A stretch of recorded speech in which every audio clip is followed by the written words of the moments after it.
Can I do the interpretation? I'm going to do the interpretation. Great. Okay. Here it is, just in case. Oh. Parte inferior. Bienvenidos a interpretación simultáneas durante la reunión en español. Haga clic en Interpretation en la parte inferior de la pantalla y seleccione Spanish. En un teléfono, primero debe hacer clic en more en la parte inferior. Sordo.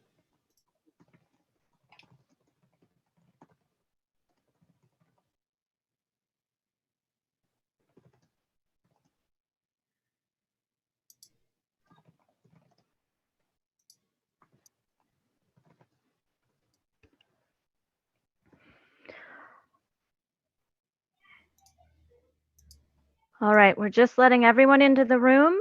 While we are doing that, if you could put in the chat which school your students are at, or which PTA or PTSA or general public.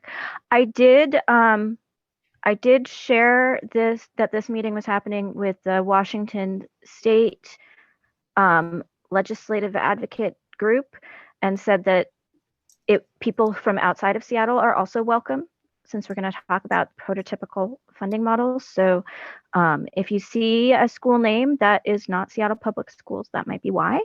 But everybody is welcome tonight. So I'm going to jump in. I am Sam Fogg. My pronouns are she, her. I am your Seattle Council PTSA co-vice president of advocacy. I have dark hair. I am wearing a headset. Behind me is a messy background and a window. And what I just did is a visual description. And the reason we do those is because not everyone can see a screen, and we want to give people access to information that they may not have just by hearing our voices. We want people to have the full information, which reminds me that I forgot to say that while to some people I appear white, to some people I do not, I am in fact both Chinese and white. And no one can tell from the screen image of my head, but I am also disabled. So just to give people an opportunity to know where I'm coming from. I want to take a moment and just take a breath. It's been busy coming back from break, and we have a lot going on. I am sure all of you have a lot going on, and we are going to be getting into the fun and exciting topics of budget and school funding and all of these things. So as we're getting ready for that, we're just going to slow down for a moment, and I want to first make sure that everybody's accessibility needs and accommodations are being met. We do have live transcription is available. People can come off of mute and ask for an accommodation. You can also post in the chat, or if you would rather not have everybody know what you need, my phone number, my cell number is in the chat, and you can always text me. I maintain confidentiality about these things, and we can make adjustments to support you. Even though we are meeting virtually, we are all on stolen lands, on unceded territories. And I suspect that most of us in this meeting are on the lands of the Coast Salish people, people who are still here. And it's important that as we do this work, as we think about our kids, we remember where we are and the complexity of how we are situated on the land and in relationship to the people who are around us. And so tonight our topic is going to really be focused on the prototypical funding formula. We are so lucky to be able to have these continuing conversations with Assistant Superintendent of Business and Finance, JoLynn Berge. She is truly an expert on this topic. She knows so much about it. She cannot direct advocacy, but what she can do is answer questions and give information. And for those of us who do advocacy, the information that we get, it's just so, it makes us so much more effective. And so I want to just say welcome, JoLynn, and we are so thrilled to have you here. So welcome. Yeah. And then the other thing I will say is, because the prototypical formula, it affects the full state. It's not just Seattle specific. So something that not everybody knows is that JoLynn, even though that Assistant Superintendent Berge, even though she is our Seattle Assistant Superintendent of Business and Finance, she has statewide experience with OSPI. So she can help us understand the broader perspective and information that is really important when we're talking to legislators who do think about the whole state and think about how we're situated in the state. And that's really critical when we're asking them for funding. Before we dive into the prototypical funding formula, and the big question that I have, do we need to staff up the current formula, or do we need something new? And a question that some of you may have, what is the prototypical funding formula? Before we do that, I really need to just take a moment to address something that I keep hearing. And I'm going to ask everyone to address this when it comes up. I have now heard on multiple occasions that, quote, nobody is talking about full funding of our schools, end quote. So this statement is deeply problematic, and not just because it isn't true. So first of all, strategy matters. When we're talking, if we talk about full funding during the short session, it's a really quick way to get dismissed as somebody who doesn't know how the system works. And that's because during the short session, it's not a budget session, and they don't have the option to fully fund all the school districts in the short session. They don't have that amount of money available to them. The next reason is full funding isn't sufficient, because full funding can be understood to mean that if the state would just fund the unfunded mandates, our schools would have enough. Yes, we want them to fund the unfunded mandates, but that's not enough. Ample is the word that is used in our state constitution. And I'm going to go a step further and say that not only do we need ample, we need sustainable funding. Ample and sustainable funding would be funding that meets the needs of our district, of all the districts across the state, and funding that we do not have to fight for every single legislative session, and that we do not need to supplement through levies, through fundraising, through. Number three, it's frustrating for our advocates and parents who are talking about school funding and about how to strategically address school funding, and to be, in the trenches really working on this, and then to be told nobody is talking about this. And when I say that, I'm not really talking about me, but I hear from parents who are talking about these things that when they hear nobody's talking about this, that it makes them feel like they are nobody. And that's not true, because I know that a lot of you are having these conversations, and your PTAs are having these conversations, and that people who are asking about full funding. And then if politicians think that nobody is talking about fully or amply funding our schools, they will be like, whew, I don't need to worry about it because nobody's talking about it. And if nobody's talking about it, I don't need to, it's not a big enough issue. And so strategically reinforcing that message that nobody is talking about it is a problem. And so what we want people to know is that everyone is talking about the need for ample and sustainable school funding. And we just want to keep that message going. And I encourage you to, when in those spaces where you have to do small talk with somebody, that's the great time to bring up school funding issues. Have those conversations. So let's get into it. Let's talk about school funding, because I know everybody wants to talk about it. We just said that everybody is talking about it. And so tonight we are going to look at the prototypical formula. And we're just going to start out with making sure we all are on the same page. Assistant Superintendent Berge, when we talk about the prototypical formula, what are we talking about? Good evening, everyone. Glad to be here. So when we talk about the prototypical formula, what are we talking about?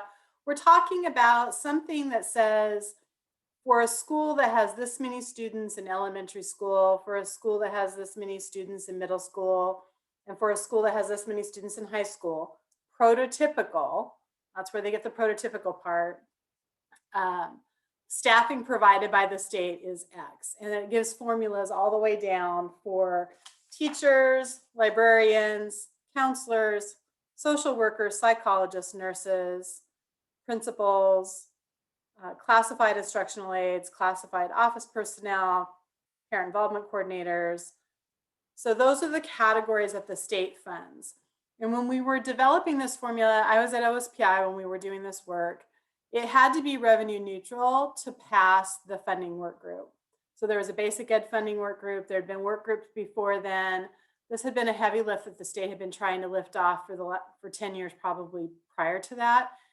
So one of the things that had to be agreed to was we were going to convert these, a very general formula where there was never an identification of what the state was actually funding for class size or how many nurses or anything like that, to a prototypical model.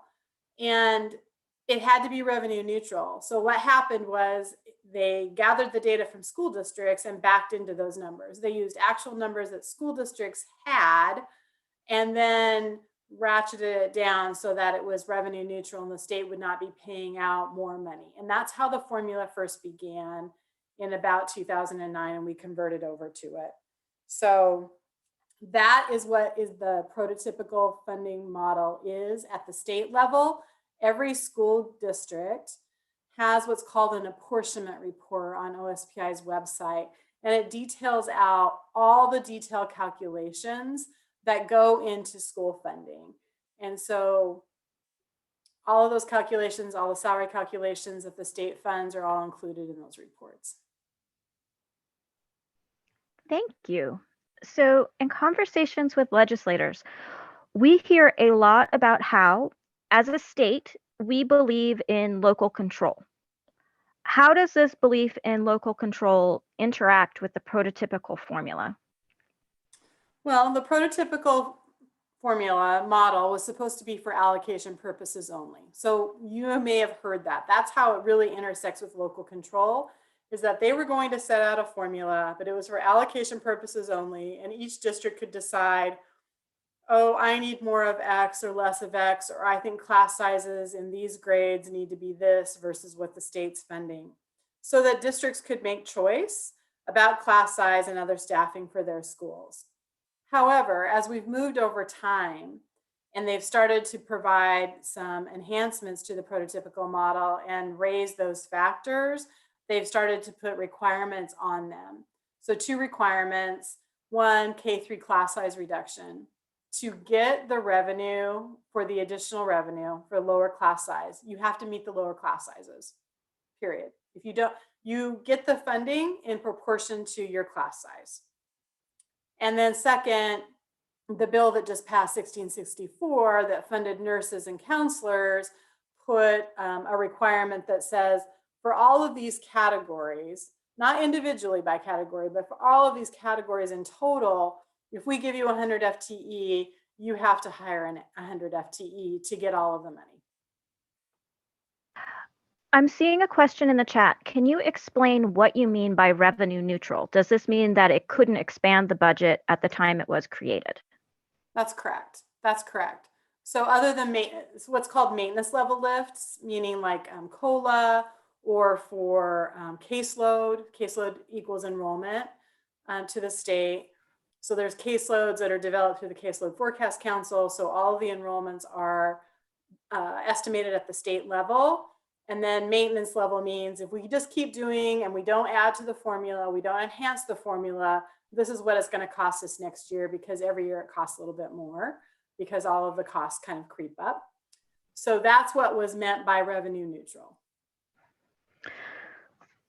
All right, so our state, and I want to stress that I'm saying state, not district, our state designates a prototypical school as a prototypical high school has 600 average annual full-time equivalent students in grades 9 through 12. A prototypical middle school has 432 average annual full-time equivalent students in grades 7 and 8. And a prototypical elementary school has 400 average annual full-time equivalent students in grades kindergarten through 6. So my question is, what do the school sizes in our district look like as compared to the prototypical? So first, to do this analysis, I've made some small adjustments because our district, like the prototypical model, needs to be adjusted to recognize that most districts run K-5 in elementary, 6-8 in middle school, and 9-12 in high school. So there needs to be a tweak. So we've made that adjustment in our calculations. So when I give you numbers, so what we've done is said that if we were just looking at grades K-5, instead of 400 to be 343, right? We just did a prorated adjustment to take 6th grade off the table so that we could be comparing apples to apples. We have we have 62 elementary schools. 37 of them are smaller than the prototypical model. And our middle schools, we get better, or closer, I should say. 3 of our 12 middle schools are below the 648 or so that we use in Seattle to align to grades 6 through 8. And then high school, 600 students is a very small high school for Seattle. All of our comprehensive high schools are above that. So we don't have any high schools below the prototypical model. All 11 of the comprehensive high schools are way above it. To clarify that, we do have some high schools that are smaller, they're just not comprehensive, right? That's correct. We have some non-traditional schools that serve obviously smaller populations. That is a very common model for districts to run. A district cannot have some small secondary schools that target dropout re-engagement or other students who need different support. So an alternative high school, we call them non-traditional high schools in Seattle. All of those for us are very small, around 200. I think Nova is probably our largest non-traditional high school. Okay, so some of our schools are larger, some of our schools are smaller. We cannot just look at the prototypical formula and say, oh, so my school should have exactly what is listed in the formula. Before we get into anything more complicated, we have to adjust for size, right? And then we also know that in addition to state funding, we have funding from, among other things, we have levy funding, right? And we all voted for the levies. So yay, again, I want to thank everybody who advocated and voted and did all of that. I don't know. And by that we mean the operating levy, not the city's right. FEL levy. The city's FEL levy is realistically 1% of our revenue. Our operating levy that we pass is somewhere between 15 and 17%. So just a way different scale. Yeah, that is a hugely different scale. So in order to really talk about what we need from the state in order to make up, to get us to ample funding, would it be possible to strip out the things that we pay for from the other sources that are not our state, and maybe, I don't know if it's better for you to look at an actual school or just go from the formula. So I'm just going to let you decide that. But could you walk us through, like, what would a high school funded solely by the prototypical formula have versus what we actually have? Like, what's the difference there? Where's the space? So because of our collective bargaining agreements and decisions that were made, maybe sometimes before the prototypical model, we've made investments in certain areas of staffing that are more rich than the prototypical model, or maybe like family engagement coordinators we don't have in our weighted staffing standards. So our weighted staffing standards is our take on the prototypical model, is taking the prototypical model and instead of applying it for these size schools, we apply it to our actual size schools, and it reflects what we've bargained with our teachers union and the choices that this district has made. So for example, if we took a high school of 600 students, I just used the prototypical model that the state used, they would be providing about 33.9 FTEs across all different categories, right? Teachers, librarians, counselors, social workers. And in the WSS, we provide 37. Now they're not perfectly aligned because again, certain things like we don't do social workers for high schools, we put it all into counselors. Psychologists are all centrally allocated. They're not in the WSS per se. They're all allocated centrally. Some of the things that we're above is we're still going to be way above nurses because even with the step up, this school would get like a 0.2 nurse and all of our high schools get a 1.0. So there's still some obviously different choices that we've made as a school district. So prototypical model from the state would fund about 33.9 FTEs. We would fund 37 off the same enrollment. So we're above by about 3 FTEs in our high school model. I think that's pretty consistent. But let me say this, the second part of understanding this is what it costs you, right? So the state would fund about $3.8 million for a high school of 600 students. We spend $5 million on a high school with 600 students. So it's not just about how many staffing, but it's how much those staff cost you and what the state funds. And if you recall, when McCleary was fully funded, the teacher salaries really made a big advancement and the state really stepped up in what they were funding districts. And it's probably somewhere in the 90% of actual cost to districts that the state funds. But for classified and administrative salaries like principals, we're somewhere around 60% for every classified unit in this district, custodians, all of that kind of stuff. And then for administrators, we're probably below 50% of the state actually funding an FTE. And is that similar statewide, or is some of that, it's expensive to live in Seattle? So is it? Nope, it has nothing to do with living in Seattle. Let me just say that. It has nothing to do with living in Seattle. We do get an 18% cost of living adjustment, or it's called the regionalization factor. And so that takes care of some of the cost of living increases, but this is very typical. This is what I'm talking to you about as far as number of staff and costs are normal in school districts across the state. Okay, so school districts across the state, our state is mostly, but not completely, funding the cost of teacher salaries and is really not funding the cost of anyone else that we need for They're our still districts. far apart. Okay. There's still large gaps.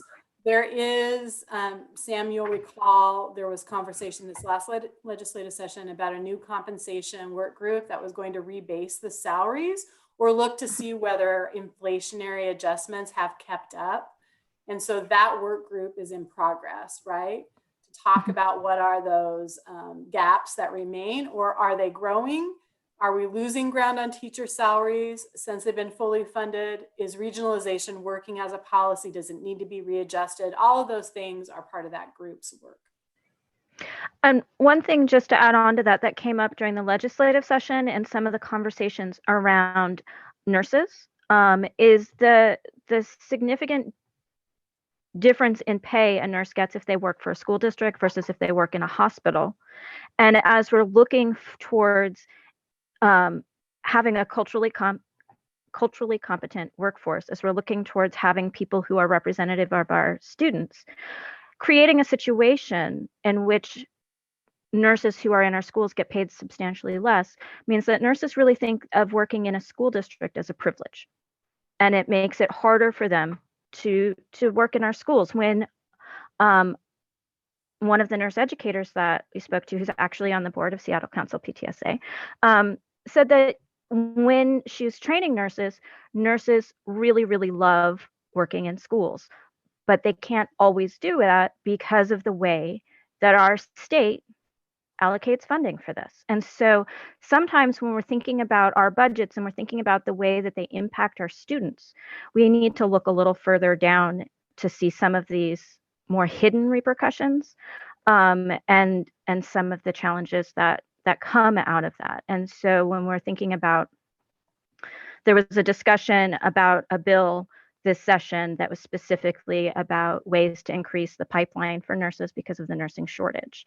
And unfortunately, the amendment that we were hoping to get attached to it that would have made it possible for school nurses to have some relief from their education costs didn't go through. But we're again looking at support for increasing nurses, the population of nurses, because it's a hard thing.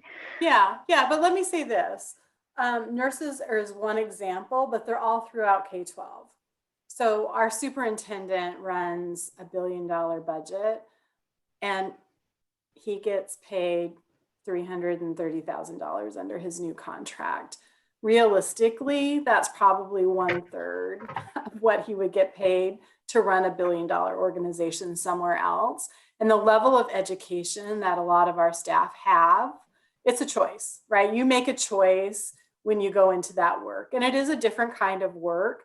And so I think nurses are one example, but there are those examples, people who have science majors and math majors, same kind of market for them inside of education versus outside of education. One thing that we should think about for nurses is that there are potentially some best practices for us to take away and think about differently. So if we want more nursing services, using a model similar to that hospitals use or doctor's office uses, where there's a mix of both RNs and LPNs, is something that other districts have embraced as a best practice. Because there are times when our kids, when you have a med-frag school or a type 1 diabetes magnet school, you have to staff to a certain way, right? But there are other ways for us to potentially rethink that, where we could get more nursing costs. And to your point, Sam, the pipeline for people who can access LPNs is different, right? There's more people of color who can access those, and then being able to help those people, just like we do with our Academy for Rising Educators, having an academy for nurses is something. So just throwing out those other ideas out there, because we can't allow ourselves to get stuck in thinking about things the same way they've been for 20 years. We need to think creatively about how to give our students more supports. And I'm noticing in the chat mentions about how lunch staff being poorly paid, and then crossing guards, playground supervisors. Absolutely. And we've leaned on them so heavily this pandemic, and yet they're not particularly well compensated. And I think that is an important thing for our state to acknowledge and to address, because Districts cannot address the cost of living issues themselves because we have no ability to raise revenue per student. So maybe I can get more enrollment, but I actually need to raise the amount of revenue I get per student to make a difference. And when districts no longer have that ability, it's something past our control then, right? We're subject to the same economic issues that others are facing. And I'm going to pull us back. I know there's other stuff in the chat, but I'm going to pull us back because I do want to get through this section. So we just talked about high schools. Can we talk a little bit about middle school? Where's the difference between what our state funds and what we do? Keeping in mind, everyone, that we're paying our staff more than the state feels that we should, and clearly they are worth the additional investment. So absolutely. Where else? So for middle school, the state would give us about 23.6 FTEs for a middle school of 432 students, and they would give us about $2.7 million. So we would hire, in our model, we just ran it through the regular old WSS, no Title I, no levy, nothing else, right? Just what the WSS allocates in the purple book. in the school allocation manual. 25.7 FTEs. So we would be slightly above what the state would fund, and that would cost us $3.4 million. And just to clarify, those two FTE there, they're not worth that huge. You're not giving anybody $500,000 or anything. No, for there. not giving anybody $500,000. But some of the things that we're above on are, we're slightly above on counselors in middle school. We're slightly behind in high school compared to what the state prototypical model would fund. And I'm talking about 21, 22. I'm not talking about the improvements yet because we haven't modeled that. Nurses were above by quite a bit. I mean, the state is going to give a 0.06 to a middle school that size. And that's where we were in nursing. So even though they have tripled that number, a 0.3 nurse in a middle school is still not sufficient. So we're giving them a 1.0. We're way above in principals in middle schools, past the allocation. So some things like that. And there's a question in the chat. What is the adjusted size for middle school that you're using in Seattle that includes sixth grade? You mentioned that earlier, but can we? Yep. So it is, we use the middle school size of 648. We adjusted it by adding sixth grade to it. Thanks. Okay. Now let's look at elementary. Where are we compared to the state on elementary?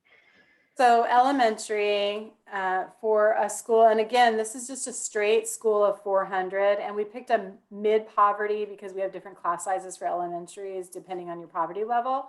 So we picked a mid-poverty, probably below, right around 30%, which is the district-wide average.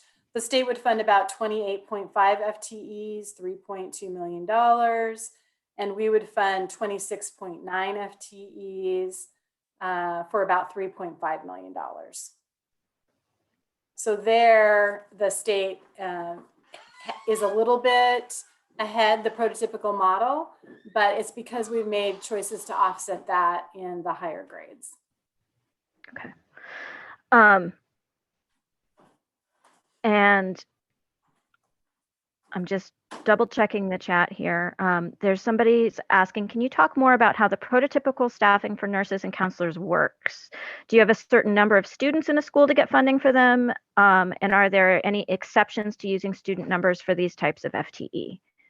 Yeah, so two pieces for the counselors / social workers. For elementary schools, everyone's getting a 0.5 now, regardless of your size.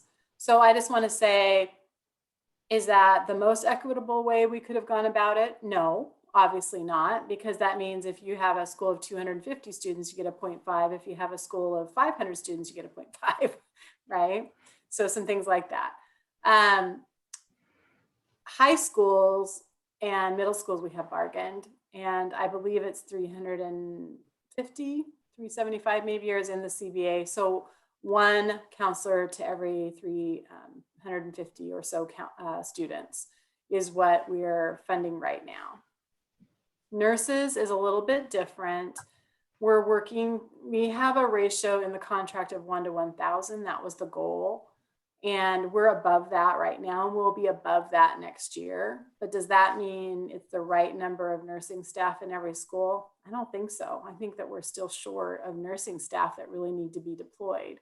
So next year, I think that we'll be close to 80 or so nurses. And those get deployed, one nurse to every high school and middle school. And then it goes down from there depending on size of school and medical need of the school as determined by our central office nursing staff. And then there's another question here. Are there districts in Washington that are so small that they don't get certain FTE at all? Like they don't get nurse or psychiatrist or something? Or do all districts get a base? The formula goes out to the 6th decimal point. So they get something. It's not anything that they can work with, but they get something. They might get a 0.00002. And so somebody else is saying, I think I'm confused. If the prototypical model is allocation only, then it is essentially arbitrary and every budget choice is local control. That's correct. Well, certain things, right? You have to have a principal in every school. For the most part, that is how K-12 runs. K-3 class size, you have to meet the class size to get all of the money. So we don't get to make a choice, right? For us, we've done a lot of analysis. It's like, well, if we gave up that money, would it actually save us money? Is that the right thing to do? It doesn't. So we fund the lower class size. It's better for our kids. And we generate all the revenue from the state. And again, the social and health services grouping of staffing in the prototypical model is now you have to, if they give you 100, you have to hire 100. I'm happy to report we're way, way past any improvements that they're making over the course of the next 3 years in Seattle already today without one additional FTE. And so now I'm going to take us off on a slight tangent. Back in 2014, voters in Washington passed Initiative 1351. Has this ever been fully funded? No, it certainly has not been. It passed by a vote of the people, and the legislature basically blew it off. I mean, I have to say, they set it aside. That's what they call it. They set it aside because they were still evaluating it. So it has not been funded. And the things in that model that were really important were lower class sizes for grades 4 through 12 that were in there. There were some additional librarians and additional principals that were in there. I think that with the lift that they did for psychologists and nurses and counselors, they may be at the 1351 ratios in that piece of the prototypical model. But I will say this, you cannot have a model that you don't revisit at least every decade or two to say, is this realistically still what our kids need? Because schools change. If you think about maybe 20 or 30 or 40 years ago when we were in school, what staffing you had in those schools was very different than the staffing we need to provide for our kids today. Very, very different. There was very little academic intervention. There was very little counselor support. All of those things did not exist in elementary schools like we have them today. And I see in the chat, and I did neglect to ask this one about K-8 numbers. So if we're looking at K-8s, how does that impact things? Yeah, we didn't do an analysis on the K-8 numbers. We only have a handful of those schools. So we didn't run the analysis. I would say we fund K-8s broken into two components, the elementary K-5 component and the 6-8 component. So it's going to be similar to what you heard me talk about before. All right, so I think we've established that our state is not fully funding our schools. And I know Seattle is larger and in many ways more complicated district than other districts in our state. Are you aware of any districts in our state where they really do have all of their needs fully and amply met by the prototypical formula as it is currently staffed? I would say maybe school districts like Stehekin, Benge, and Star with 5, 8, and 7 kids in their district. 5, 8, and 7 kids? Yeah. Yeah, okay. Stehekin has a huge amount of money in the bank. They can afford not to get another state dollar for 3 years and be okay. But those are the only examples. Otherwise, there is not one school district that is amply funded, or do they feel like they're amply funded and they have to make hard choices about staffing. So you've mentioned this, but when the prototypical formula was adopted, there was a requirement that it be revenue neutral. And my understanding, and please correct me if I'm wrong, but my understanding is that the plan was to staff it up over time. In the 2022 session, we succeeded in increasing staffing for physical, social, and emotional support in schools. For the people who advocated, this is 1664. What other staffing increases have we seen since the prototypical formula was implemented? What else have they staffed up? Sure. So they phased in K-3 class size. It really started in 14-15, and it took them until 21-20 or 17-18 to fully implement the lower class sizes for K-3. They have added a high school lab science enhancement, so they gave a little bit more staffing to recognize that high schools had lab sciences, and that was a little bit different. They've increased the high school guidance counselors a little bit since 14-15. The one thing that they're pretty good about doing is Skill Center and CTE funding. So that has been improved 3 times since 14-15 and since the original formula. Right. It has a lot of advocates across the legislature. It's something that rural districts and rural legislators really are bought into. And it's something that we do very little of in Seattle.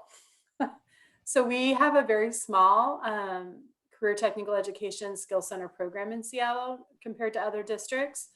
The programming is just not been something that has been a focal point for us. And I think as we shift to looking about how do we better serve our students, that is something that we're re-looking at. So a takeaway from what you just said, and not that you are guiding advocacy, because you clearly were not, you were clearly being informational, but I want to draw everybody's attention to the fact that the area that has had the most increases in staffing is the area where we've gotten people statewide to be interested in supporting it. So wearing my advocacy hat, I just want to stress that Seattle alone cannot fix school funding. We can't. We need to work with people across the state. We absolutely need to do that. I see a question in the chat with, what is the skill setting thing? Is that tech or other careers, vocational careers? What is so skill center? Skill Center are CTE programs that happen in hubs. So generally, except in Seattle, they have a separate building or campus, and they'll house, like Highline has a skill center for aviation. A lot of other skill centers across the state can have something for, you know, the traditional things. Auto mechanics, cosmetology has been popular in a lot of other components of the state, but a lot of more video and tech type of, CAD drawing and things like that, and a lot of health industry too. So a lot of Skill Center will help students get their CNA as they are when they're still in high school. So some things like that. And I did go ahead and put a link to Seattle Public Schools Skill Center in the chat.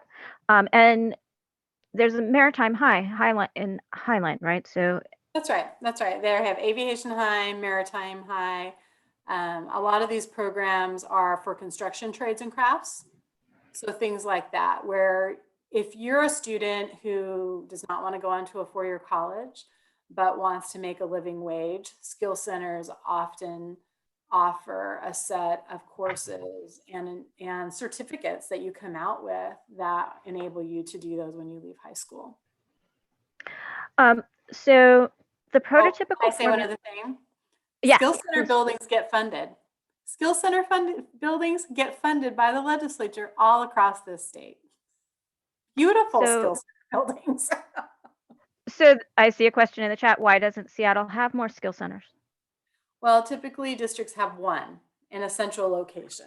So I think that we're in the process of rethinking that. We have skill centers in Rainier Beach, and then there's one in Central and one North, and they offer different programs. So that is something that we're continuing to work through.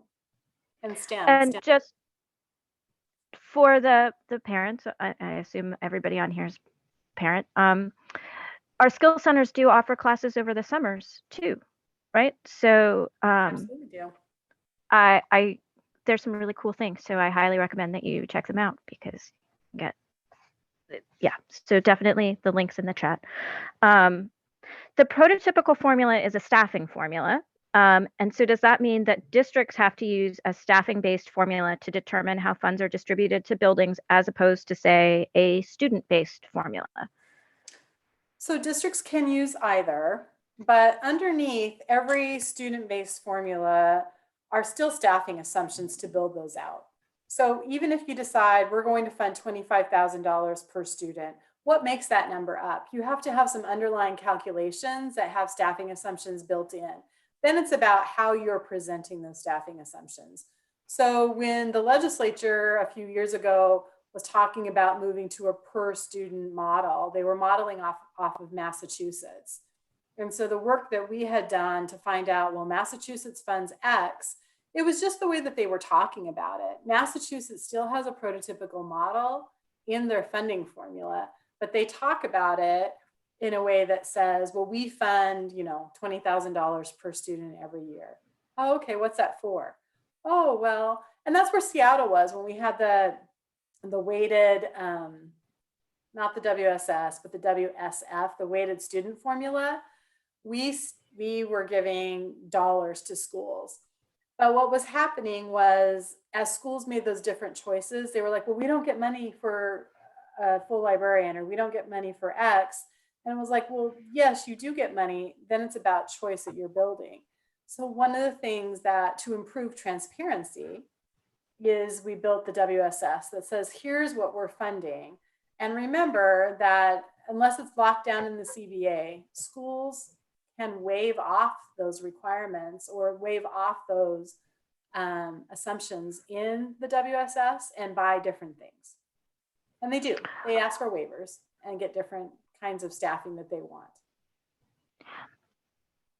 I'm going to throw a curveball at you, but you just mentioned the CBA. What kinds of things are locked down in the CBA? And I know, so for those who don't know, the CBA is contract bargaining agreement. Our district actually has a lot of CBAs, but when we talk about the CBA, we're talking about the contract bargaining agreement with our teachers union, which is SEA, the Seattle Education Association. I know there's so many acronyms in this stuff, but what is locked down in the CBA? So class sizes are locked down. Now the CBA actually says for elementary schools, we could fund 1 to 26, so class size of 26. But because of the K-3 ratios that the state provides, we fund 17 to 1 in the WSS.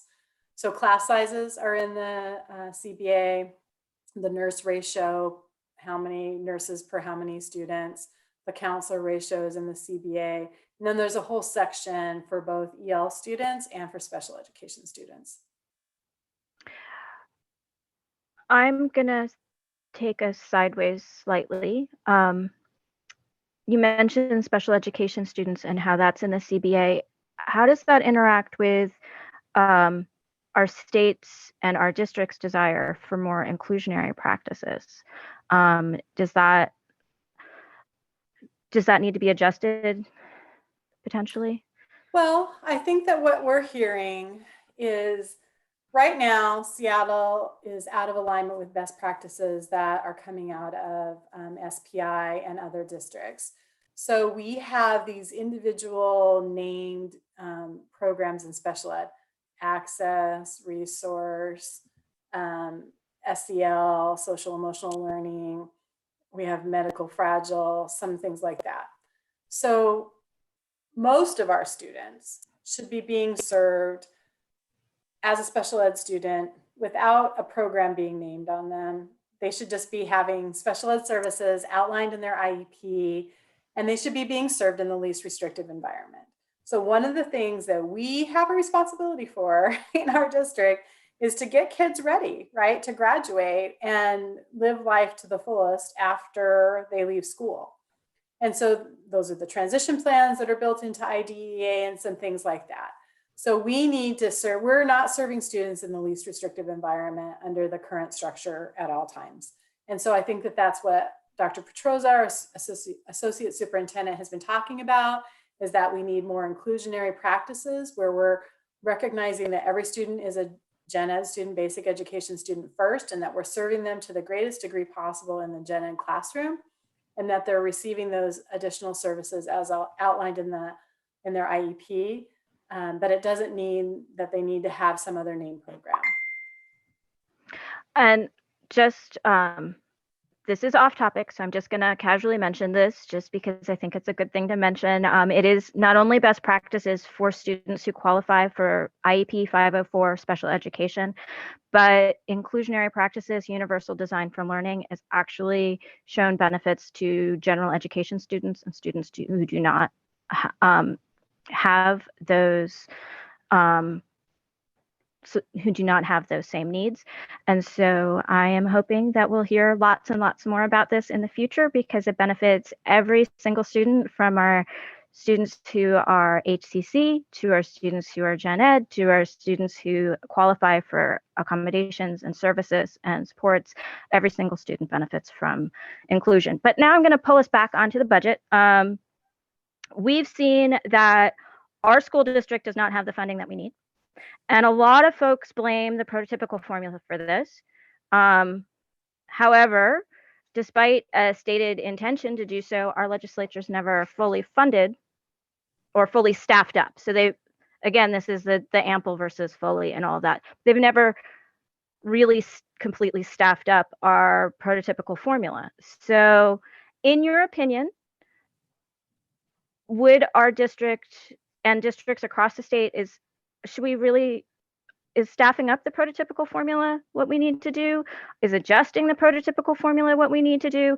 Or is it time to really talk about a better formula model or better way for our state to fund our schools?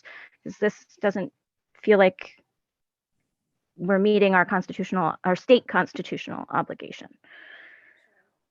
I think the prototypical model still has value. I don't think that it needs to change. I think that it just needs to have higher values. I think we're on the right path because, again, you want to articulate how many nurses do we believe is the right number for this size of a school, how many counselors, how many administrators, how many front office staff, that sort of thing.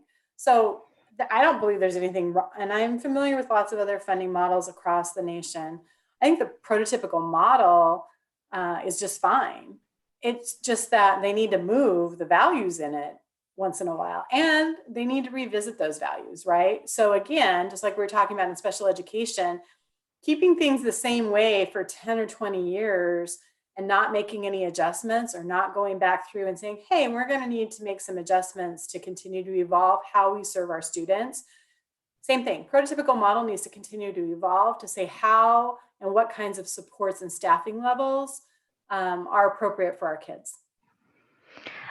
And you mentioned earlier that in our prototypical formula as it is, sometimes we're getting fragments of staffing, right? Like just like a sliver of a person, like their foot or something, right? Like we're getting minutes of their time. And it's really hard to hire people for and that's one of the adjustments that districts have to make is they have to take all the bits and pieces. You know, they have to take the 5 fingers and try to make and put it on a hand, right? So you have to operationalize, you have to take the prototypical model and you have to decide how you're going to allocate those resources to really make it work for a school in a measurable amount of an FTE that you can actually hire and work with, because you can't hire, I mean, we have some programs where we're at 0.2s and they have to be split between several different locations or several different programs. And those things make it harder to do.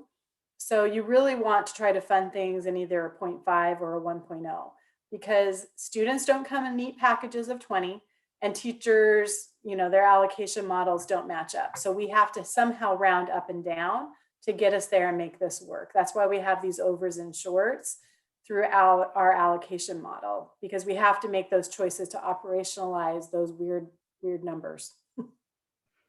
And we've got a question in the chat. Did 1664 change the prototypical funding model around counselors, nurses, and case managers? It did for counselors, nurses, and social workers and psychologists. Case managers is not a term in the prototypical model. The social workers, case managers, you're probably talking about the same kind of thing. So it did increase the number of units that the state was funding. And for our district, we're still probably 200 above what the state's funding next year. So they really were paying for things we already were paying for. So we're making some improvements next year, and they're pretty big improvements. So every school, every elementary school will get at least a 0.5 social worker, recognizing the huge mental health issues that the pandemic has brought our students. And then we've increased nursing as well out to schools. So every middle school now has a full 1.0. And then there's some additional nursing staff that I believe the central team is in the process of allocating. And there's a question in the chat that I'm just going to go ahead and answer, and that is, will there be a way to get the transcript? There is so much important information and so little time. So first of all, I want to take a moment and say thank you to Assistant Superintendent Berge, because the information is fabulous. And next, I want to say that, yes, we are recording this, and we will be making that the recording available. And June can correct me if I'm wrong, but previously, we have been actually able to pull some transcripts for some of these. Oh, June's got it in the chat. Yes, we are. We will have video and transcript up by the end of the week. And so now I am going to go ahead and ask you a question that is quite probably not fair. So because it's not fair, and I just want everybody to know that I really am asking a not fair question, you should feel completely okay with declining to answer it. And the question is, in Washington, school funding is almost 50% of our state's budget. And as we've laid out, our schools are not amply and sustainably funded by the state. Within our state's current budget constraints, can our state amply and sustainably fund our schools? Well, it could definitely do better. So what I would say is this, that we need to keep school funding at least 50% of the budget. If that value was a target that the state had to hit every time as the overall state budget grew, and 50% of it had to be dedicated to K-12, we probably would have gotten another $1 billion. Oh, right? wow. Okay. So we're slipping in our rankings. We were over 50%, like 51, and now we're at like 48. And that's what can't happen, is that if it is the paramount duty in the Constitution, then they need to keep that percentage of the budget sustained in K-12. That's how you continue to make improvements in K-12 education. So that would be my own personal opinion about how to keep increasing funding to schools. And we would want to say that should the state budget shrink, that doesn't mean they get to shrink our schools too, right? It needs to be. I would say this. Typically, there's enough around the margins of just, not doing a cost of living adjustment that year or something like that, but there's ways to typically work through that. Okay. There is a question. Thank you for that. And I will acknowledge that wasn't a fair question, but I had to ask it. There's a question in the chat that says, how often does the district, and I assume we mean our district, look into the schools that aren't prototypical schools and need different allocations of FTE to be sustainable? So I think you're talking about the non-traditional schools or the really small schools, and we look at those each year. But what I will say is this, there's only so many of those choices that we as a district can make without needing some type of per pupil revenue increase, which we can't get. So that is our issue there. And it's particularly a problem when enrollment is falling. When enrollment is falling so drastically, now we have schools where the per pupil cost is really elevated compared to what it is if those schools are all fully at capacity. So when you run 30 schools at 50% capacity, just think about that versus schools that are at 100% capacity. So then there's choices that you have to make. It's about taking the same amount of money and continuing to spread it across 106 places when enrollment is falling. So that is, and Vivian has a good point. What is the mechanism for how small is too small of a school? And that is a question that we have to ask ourselves. Because right now, the choice that our district really is making is that's where we're putting a lot of our investments is into small schools. We have a lot of schools that are below 300. We have like probably 30 something elementaries below 300. We have, I don't know, 20 something that are below 250 and probably 15 that are below 200. And so how long can we continue that without needing to have enrollment come back to those places? I think those are the things that we have to think about, because otherwise everyone's not going to feel like they have enough, right? Because we can't continue to improve our counselor or our nurse ratios. And I'm seeing a question in the chat that says, echoing the question about declining enrollment and what can be done, it's spread too thin. Yeah, so we've had some schools, and Vivian, come off mute and help me with this. We've had some schools, some South End schools come to us and say, there's 6 of us, we're all really small, none of us have enough, how can we get more? And I mean, my response is, you may be better together than you are alone, right? At that point, when you combine resourcing, you generate more resources in a better way. You can then get a full-time nurse, a full-time social worker, you can get an AP in your school. And again, that looks and feels a lot differently. You can have academic interventionists. You can have no splits in your classes. So some of those things are, I think, things that we have to think about, whether that's, how important is that to us? And what are those choices for us? I don't know. I don't have all the answers.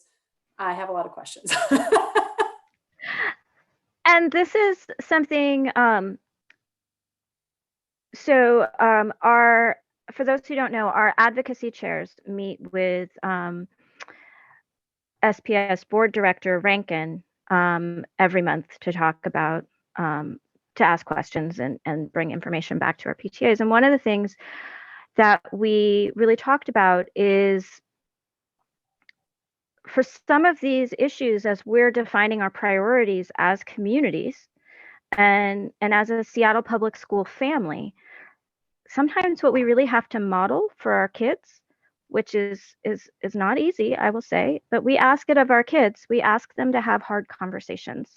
We ask them to listen, and we ask them to accept boundaries that they don't like. And we have to have some conversations too as communities about where our priorities are.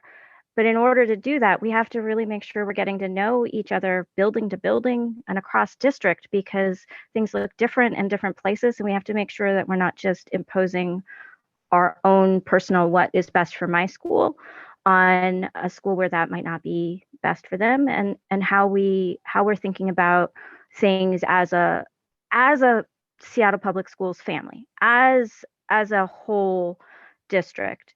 And the reason I'm bringing it up here when we're talking about funding is because if we can go to our legislators and say, we're having these hard conversations, we're doing the hard work, we're doing the district level hard work, and we're not amply funded, and it's always going to be necessary to have these important conversations, but also legislators need to have some hard conversations too. And they need to have some hard conversations and explain to us why, in a state where the preamble of Article 9 in our state constitution states, it is the paramount duty of the state to make ample provision for the education of all children residing within its borders, without distinction or preference on account of race, color, caste, or sex. Why we are having those hard discussions and they are putting that burden on our districts, right? So we need to have the hard conversations to show that we're doing our work and our job, and to model for our kids that we have to have tough conversations sometimes. But we also want to be able to say, we're doing the work, and legislators, you got to do your work too. And I will say that PTA cannot endorse candidates, and I want to be clear that I am not in any way doing that. But what we can do is talk about questions to ask candidates, and to make sure that we're having conversations with candidates about school funding, so that we can make sure that when we're talking to candidates, they're going on the record saying that this is something that they are going to learn about. And the reason I'm talking about candidates right now, it's also important to have these conversations with people who are not candidates, but the reason I'm talking about candidates at this moment is we have a lot of legislators who are not going to be returning. They keep announcing that they are resigning. So I have lost track of the number, but it's like 22, 24 of them statewide. That's a lot. It was a little overwhelming when I started looking and thinking, ooh, how many candidate forums are we as council going to have to try and figure out how to host? But the reason we need to do it is we need to make sure that when people are voting, they're thinking about school funding, because like I said, this last session was a short session, which meant that amply and sustainably funding our schools was really not on the table.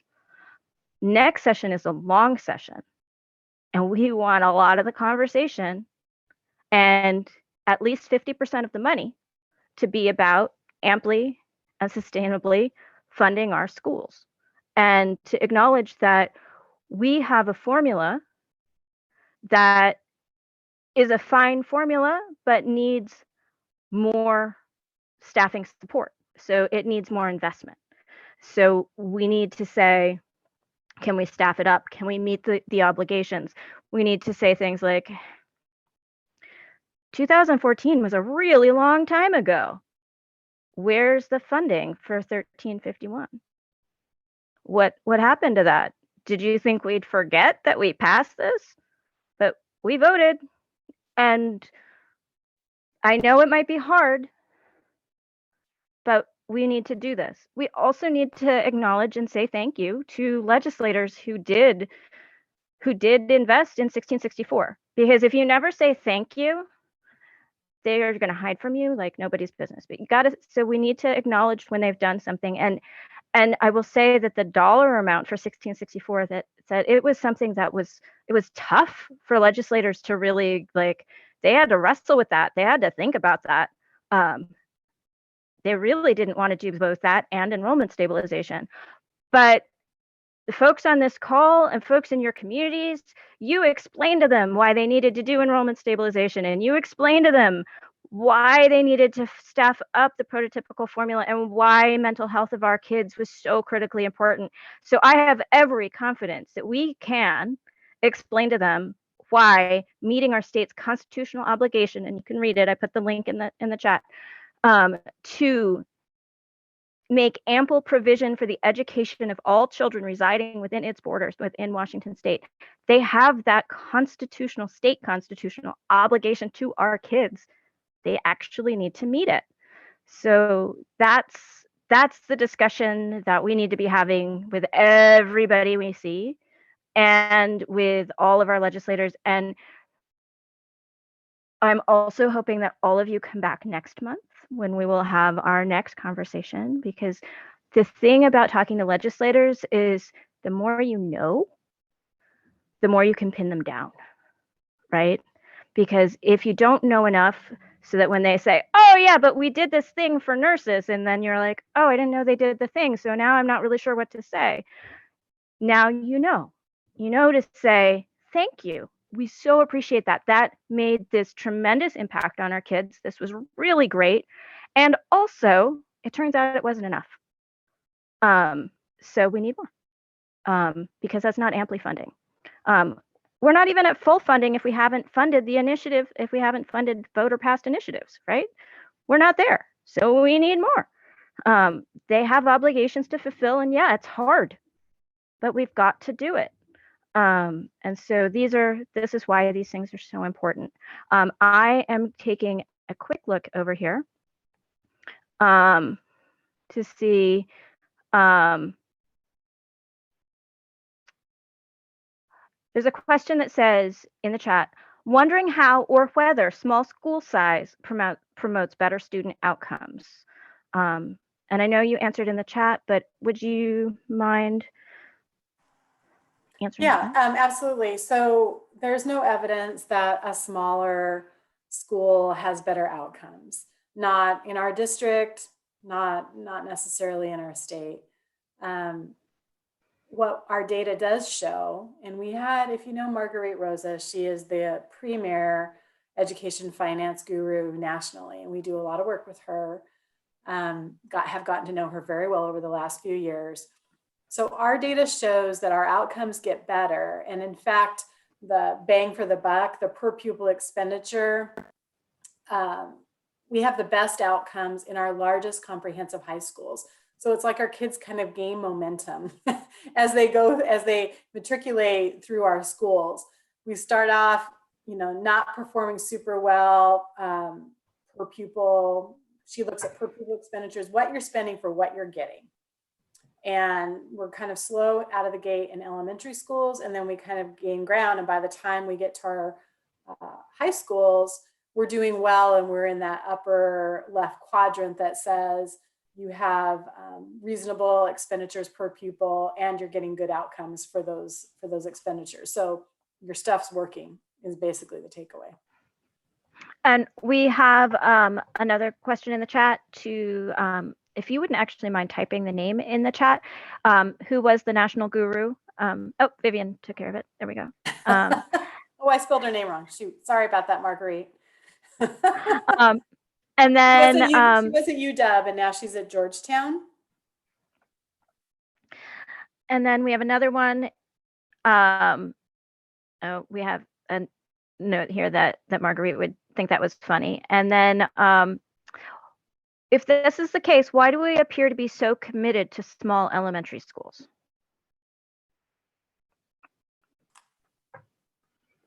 I think it's because, when we have, it's hard for us to, this is my personal belief, right? This is me with my own kids' experience. The smaller the environment, the more comfortable you feel, the more influence that you have, the more you know everyone. So it's more like your neighborhood, right? And so I think that there is a kind of a sweet spot for enrollment for each level. I think that there are, districts who try to right size their enrollments to be efficient with their dollars and how many programs they can fund. And then they're realistically able to give those schools better resourcing. So I think that we have those things that we're looking for. I think that small schools, I think they're great in that they can provide certain things, but what they can't provide is they'll never have enough enrollment to get to a nursing allocation that people feel like they need, or a social work allocation that people feel like they need, or not have split grades, right? Where you have, a split class. Those are the dynamics of having small schools. Those are the things that come with that choice. And if those are the right choices for us, then those are the right choices for us. But there's pros and cons either way you look at it. So there's a question in the chat, and part of it is going to have to be answered by me because of the not being able to direct advocacy. But part of it I'm going to phrase differently. When you're talking to legislators from the district level, are you hearing a lot of kind of McCleary fatigue, that they feel like they solved it, that they would like to move on with their lives and do something else? Absolutely. Absolutely. They would like me never to call them again. They would like me never to talk to them again. But that's our job. It's like, okay, there's still these things though, that promises were made. We're asking for promises made to be promises kept. And that is funding 1351. You've addressed teacher salaries. We need the other salaries addressed in the same way, because the numbers that I gave you earlier, if they even funded half of what we're paying above what the state allocates, that would free up tens of millions of dollars for this district, right? If those allocations actually came up to what we actually need to pay our staff. So there are things that they still need to address. I think you have to take those in stride and you say, yep, we had great progress. Those are the things our kids need, but you just have to keep coming back to, and there's some things that still need work. And those are the things that we're here to talk about today. Because there's only one paramount duty, only one: education, K-12 education. And I would go on to say that it's fully okay when you're talking to legislators to acknowledge that they're probably tired of hearing about this. But also that there's one really simple solution to make them stop hearing about this, which is for them to just solve it. Because if we had ample and sustainable funding, they would not be hearing from us. And the fact of the matter is that most of our parents do not want to go to Olympia. And even now that we've been able to testify remotely, which is awesome, and I love it, it's great. It's also still a lot to ask of our parents. And so when you have our parents showing up at a meeting on a Tuesday night to say, how come our schools don't have enough funding and how does this funding work? Like, that points to a statewide problem. None of us should have to, except for Assistant Superintendent Berge, this should always be something that she has to think about. But the rest of us shouldn't have to think about this unless we want to, right? Like, unless this is our area of interest, right? But we shouldn't have to think about this. The fact that we are thinking about this, the fact that we're studying it, the fact that we're learning it, that in and of itself points to a statewide problem. The fact that we have to go and do all of these things instead of engaging on all the other issues that I know all of you have other things to do, other priorities that still also need to be addressed. So we just say, you didn't fix it. And also, the student that inspired the McCleary lawsuit never benefited from this. I mean, he graduated, right? Like, it was a really long time, and we want better from that. And also, lawsuits are super expensive. There's another one going on around funding school buildings. So we'd rather solve it through advocacy than through lawsuits. But there's still the appetite to solve it through lawsuits too. So people asked as soon as they saw that McCleary didn't solve everything, people started talking about what's going to be McCleary 2.0, and now we know. So what's going to be next? And instead of trying to figure that out, let's just solve this. Let's really work on having those tough conversations and getting this addressed so that we can have ample and sustainable funding that we don't have to go back to the legislature every session in order to do.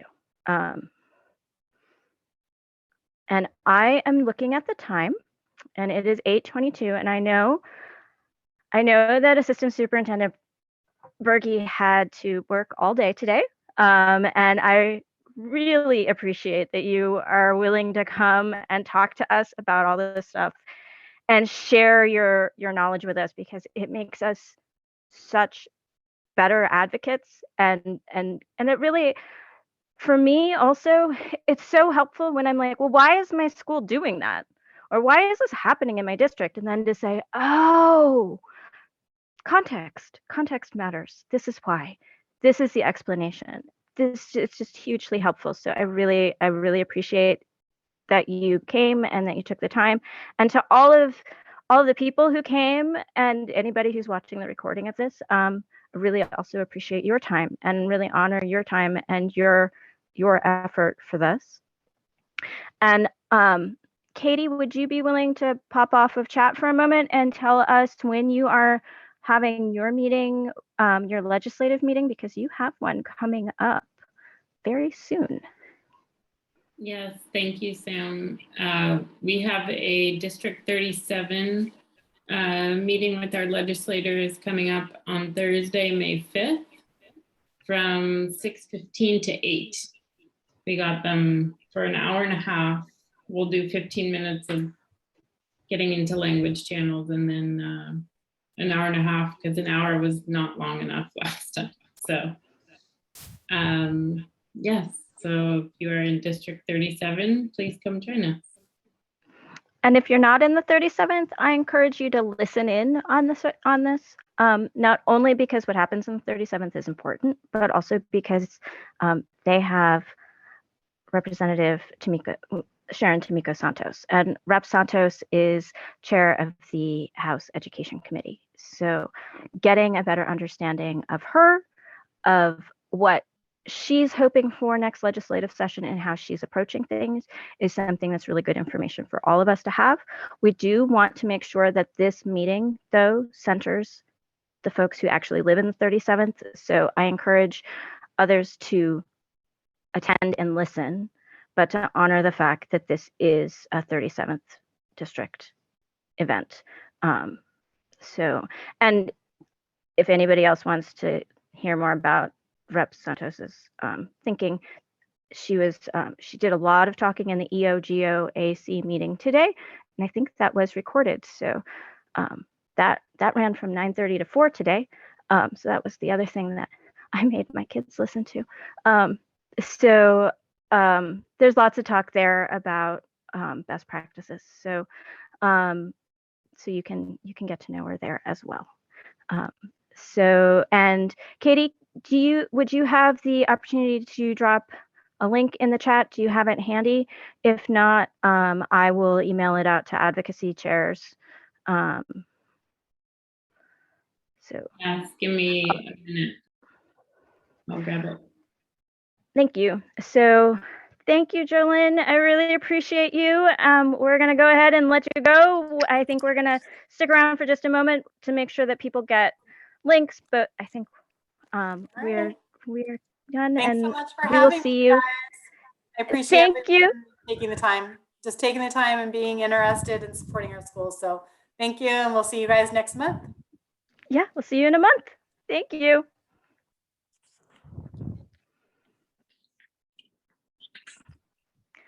All right, so Katie's dropped the link in the chat. Register in advance for the meeting.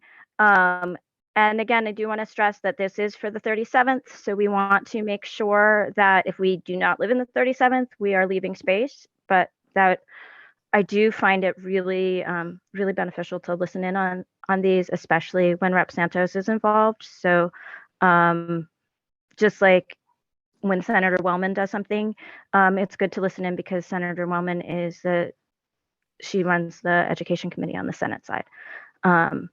So thank you, everybody. Sam, can I also just say, I put my email in the chat also, if anybody has issue, if you're from the 37th district and you have issues you would like us to talk about during that time or questions, you can email me as well. So thanks. Thank you. And also we've got these engagement sessions with Dr. Jones that you can sign up for. Take a look at our Facebook page, at our calendar on our website, and all those other places.